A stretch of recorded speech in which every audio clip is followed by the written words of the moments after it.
Lors d'une soirée électrique au Signal Iduna Park, le FC Barcelone a livré une prestation inoubliable face au Borussia Dortmund, arrachant une victoire époustouflante au score 3-2. Ce succès ne se résume pas seulement à un match de Ligue des Champions, mais illustre la renaissance d'une équipe déterminée à reconquérir l'Europe.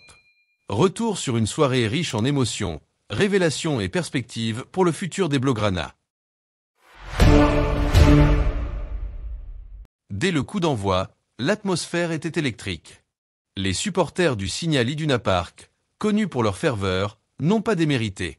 Mais, sur le terrain, ce sont les joueurs du FC Barcelone qui ont brillé par leur résilience et leur maîtrise. Le premier but est survenu à la 53e minute, grâce à une combinaison parfaite entre Dani Olmo et Rafinha.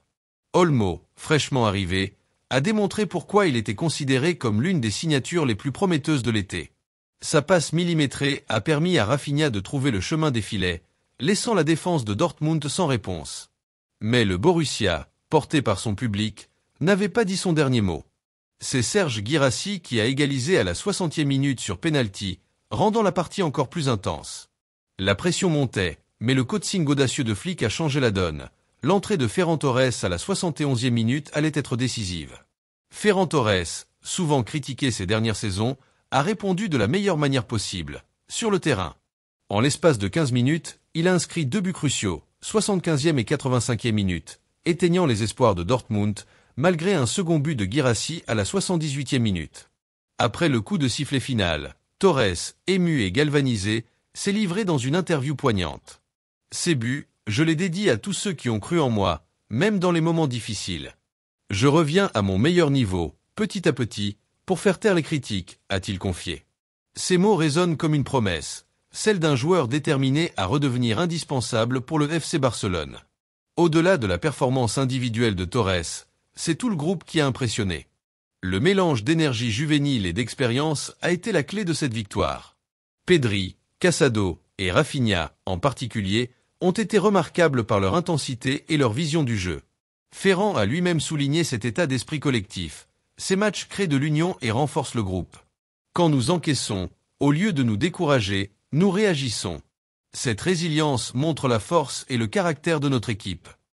Cependant, des erreurs défensives subsistent, un point que Torres a reconnu. Il y a toujours de la place pour l'amélioration. Si nous étions parfaits, nous ne serions pas une équipe, mais des machines. Nous sommes jeunes et avons beaucoup de potentiel pour grandir. Pendant que les joueurs se battent sur le terrain, le club, lui, lutte dans les coulisses pour résoudre des problèmes financiers et administratifs. L'inscription de Dani Olmo est devenue une priorité avant la fermeture du marché d'hiver. Deco a récemment assuré que le club travaillait à trouver des solutions malgré la limite salariale stricte imposée par la Liga. Dans une interview, Deco a affirmé « Nous sommes confiants.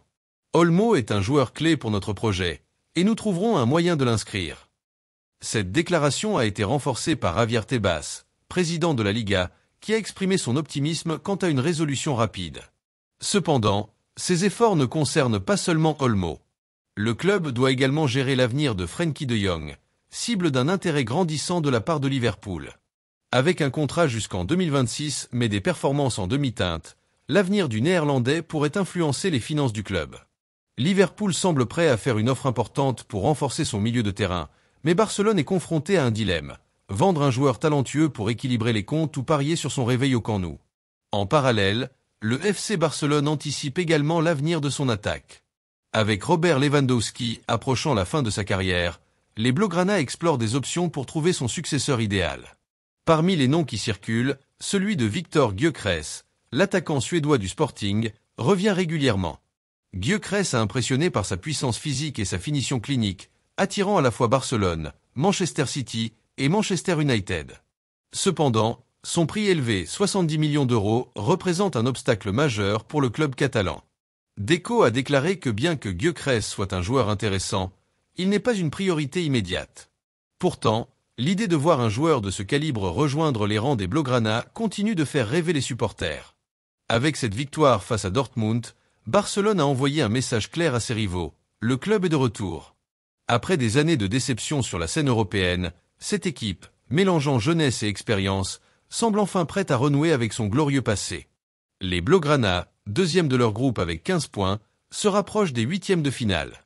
Mais au-delà de la qualification, c'est la manière dont ils ont remporté ce match qui impressionne. Leur résilience, leur solidarité et leur ambition rappellent les grandes équipes. Merci de vous abonner, de liker pour d'autres actualités du Barça.